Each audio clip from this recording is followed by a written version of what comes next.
నమస్తే. మొత్తానికి తీన్మార్ మల్లన్న కేటీఆర్ను గెలవడం అనేది ఇవాళ హాట్ టాపిక్గా మారింది. బీఆర్ఎస్ శ్రేణులే ఈ పరిణామాన్ని జీర్ణించుకోలేకపోతున్నాయి. నిజానికి కేటీఆర్ తీన్మార్ మల్లన్నను కలుస్తాడని చెప్పి ఎవరు ఊహించరు. ఎందుకంటే గతంలో జరిగిన పరిణామాలను బట్టి చూస్తే ఖచ్చితంగా ఆయనను ఈ పార్టీ శ్రేణులు కానీ బీఆర్ఎస్ కానీ దగ్గరకు తీస్తుందని చెప్పి ఎవరు భావించారు. కానీ ఇవాళ జరిగిన పరిణామం చూసి అందుకే మొత్తం బీఆర్ఎస్ సంబంధించిన కార్యకర్తలు కానీ బీఆర్ఎస్ నేతలు కూడా ఆశ్చర్యపోతున్నారు. అయితే ఇక్కడ మనం అర్థం చేసుకోవాల్సిన అంశం ఏంటంటే, నాకు తెలిసి కేటీఆర్ తీన్మార్ మల్లన్నను కలవడానికి ఏదో ఆసక్తి చూపిండు అని చెప్పి పరిణామాలు అయితే కనిపించట్లేదు. ఎందుకంటే అదొక కాజ్. తీన్మార్ మల్లన్న అనే వ్యక్తిని ఇప్పుడు ఒక తీన్మార్ మల్లన్నగా భావించట్లేదు. ఎందుకంటే ఆయన ఒక బీసీ నినాదాన్ని ఎత్తుకున్నప్పుడు బీసీ నినాదం అనే కాజ్ ఏదైతే ఉందో ఆ కాజుకు సంబంధించిన అంశం పరిగణలోకి తీసుకొని కేటీఆర్ ఆయనకు అంటే కలిసే అవకాశం ఇచ్చిండని చెప్పి అర్థమవుతుంది. కానీ చాలామంది బీఆర్ఎస్ నేతలు లేకపోతే బీఆర్ఎస్కి సంబంధించిన కార్యకర్తలు ఇది తట్టుకోలేకపోతున్నారు. అయితే దీనిలో అర్థం చేసుకోవాల్సిన అంశం అయితే ఒకటి అనిపిస్తుంది. ఎందుకంటే అక్కడ అది అసెంబ్లీలో ఎవరైతే అన్ని పార్టీల నాయకులను మల్లన్న కలవడానికి ప్రయత్నం చేస్తూ బీసీ బిల్లుకు మద్దతు తెలపాలని కోరుతున్న సందర్భం కనుక అక్కడ తప్పనిసరిగా కలవాల్సిన పరిస్థితి అనేది ఏర్పడింది కనుక కలిసి ఉంటారు. కానీ ఏదో ప్రైవేట్గా లేదంటే ఆయనను ఆహ్వానించో మళ్ళీ ఏదోన్న అంశానికి సంబంధించి ఆయనతో చర్చలు జరపడానికి అయితే ఖచ్చితంగా కేటీఆర్ కలవలేదు.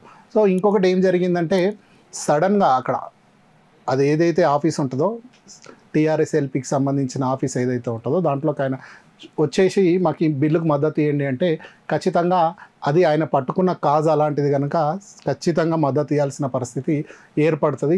బీసీ అంశం లేదంటే ఇదే విషయంలో ఇప్పుడు ఒకవేళ కేటీఆర్ కానీ రాజకీయంగా ఆలోచించకుండా ఒక వ్యక్తిగతంగా మల్లన్నను విమర్శించాలి, ఆయనను కలవద్దు అని చెప్పి భావించి ఉంటే దీన్ని కూడా మల్లన్న తన రాజకీయాలకు వాడుకునే అవకాశం ఉంది. ఎందుకంటే వీళ్ళు దొరలు అహంకారంతో నేను వెళ్ళి బీసీ బిల్లుకు మద్దతు తెలపాలని చెప్పి అడిగినప్పుడు అలా వాళ్ళు మద్దతు తెలపకపోగా నన్ను అవమానించిర్రని చెప్పి దాన్ని కూడా తన రాజకీయాలకు వాడుకునే అవకాశం ఉంది. ఎట్ ద సేమ్ టైం ఇక్కడ మనము కేటీఆర్ గారిని గొప్పతనాన్ని అంటే బీఆర్ఎస్ లీడర్ల గొప్పతనాన్ని మనం మెచ్చుకోవాల్సిన సందర్భం కూడా ఇక్కడనే కొంతమంది బీఆర్ఎస్ నాయకులే ఆగమవుతున్నారు. కానీ ఇక్కడ కాజును చూడాల్సిన అవసరం ఉంది. కానీ అక్కడ ఉన్న వ్యక్తిగతంగా ఆ వ్యక్తి ఎవరనే అంశాన్ని మనం పక్కన పెట్టాల్సిన సందర్భం ఇది.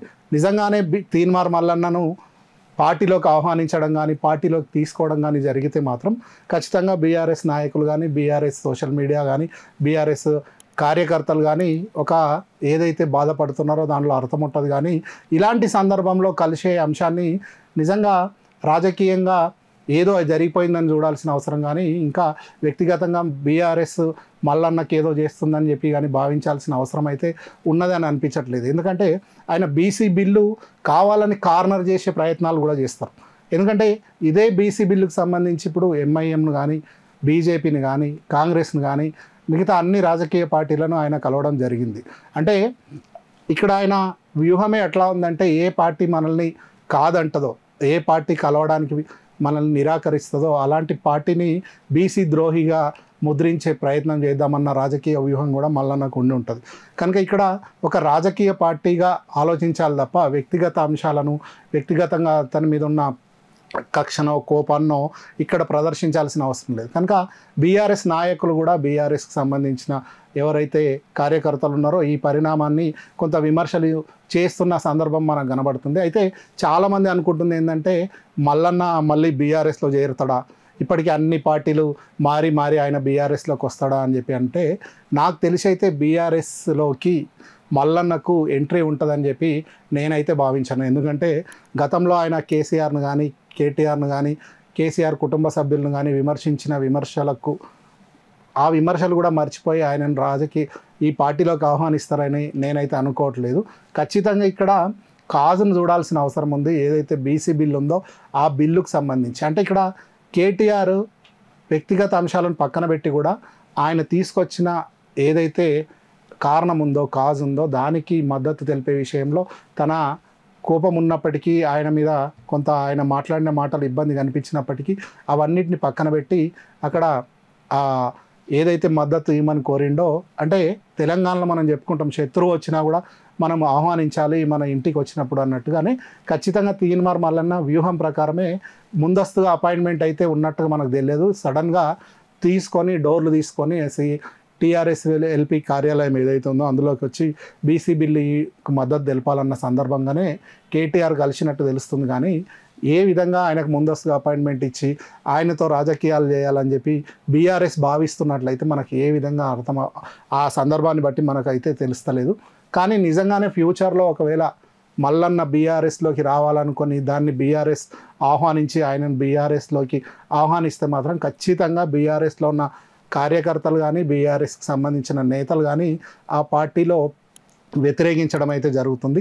ఇక్కడ పూర్తి స్థాయిలో సమాచారం అందకుండా కొంతమంది ఆయన బీఆర్ఎస్లో చేరుతాడని చెప్పి భావించి కొంత బాధపడుతూ మెసేజ్లు పెట్టడం కానీ లేకపోతే సోషల్ మీడియాలో డిస్కషన్ జరగడం కానీ జరుగుతున్నట్టు అనిపిస్తుంది. కానీ ఇక్కడ ప్యూర్గా మనం గమనిస్తే ఖచ్చితంగా ఒక కాజుకు సంబంధించి ఆయన వచ్చినప్పుడు మిగతా రాజకీయ పార్టీలు ఏ అంశానికి సంబంధించి ఇట్లా ప్రజా సమస్యలకు సంబంధించి ఒక పెద్ద మెజారిటీ వర్గం బీసీకి సంబంధించిన అంశాలు ఏదైనప్పటికీ రాజకీయ పార్టీలు ఏ విధంగా ప్రవర్తించాలో ఖచ్చితంగా బీఆర్ఎస్ కూడా అదే విధంగా ప్రవర్తించింది తప్ప ఇక్కడ మల్లన్నానో ఇంకెవరనో అనే వ్యక్తులను చూడొద్దు. అక్కడ ఉన్న కాజుకు సంబంధించి ఏ పార్టీ నాయకుడైనా అక్కడ ఎవరున్నా సరే అన్ని పార్టీలు ఆహ్వానించాల్సిందే. అట్లా అంటే ఇప్పుడు ఇదే మల్లన్న బీజేపీని తీవ్రంగా విమర్శించిండు. బీజేపీని తీవ్రంగా విమర్శించి ఇలా బీసీ బిల్లుకి సంబంధించి బీజేపీ నేతలను కలవడం జరిగింది.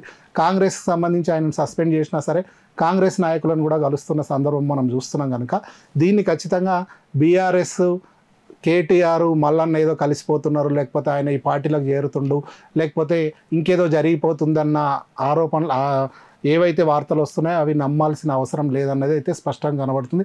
కాకపోతే సోషల్ మీడియాలో మాత్రం చాలామంది ఎవరైతే గతంలో మల్లన్న విషయంలో మల్లన్నను తీవ్రంగా విమర్శించిన వాళ్ళు లేకపోతే న్యూట్రల్గా ఉన్న వాళ్ళు చాలామంది వీళ్ళిద్దరు ఒకటైపోయారు అని చెప్పి వాళ్ళు ఏదేదో మాట్లాడుతున్నారు. కానీ ఖచ్చితంగా అలాంటి సందర్భం ఉండదు. కేటీఆర్ చాలా సందర్భాల్లో మాట్లాడుతూ ఇలాంటి వ్యక్తితో మేము రాజకీయాలు చేయమని చెప్పి ఇన్నర్ సర్కిల్లో చాలా సందర్భాల్లో మాట్లాడిన పరిస్థితి మనం చూసినాం.